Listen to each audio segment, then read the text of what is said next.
Ráda bych vás pozvala jménem Centra Medjugorje na šňůru svědectví bývalého narkomana Gorana Čurkoviče, který přijíždí do České republiky až z Medjugorje z Bosny a Hercegoviny.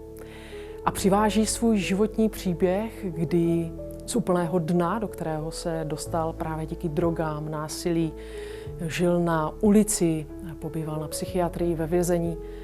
A dostal se z toho díky milosti Boží, díky modlitbě, díky komunitě Čenákolo. A dneska o tom všem podává svědectví každý den v Medjugorji poutníkům z celého světa, kteří přijíždějí.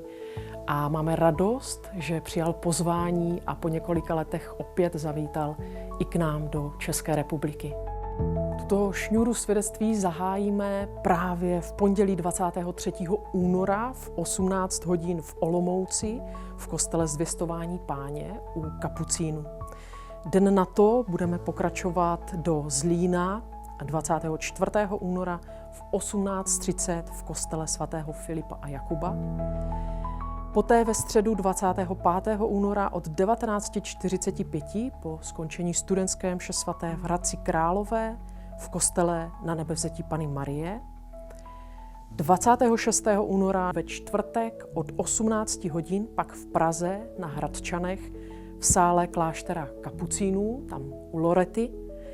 A zakončíme vše v sobotu 28. února od 17:45 v Ostravě Přívoze v kostele Neposkvrněného početí Panny Marie.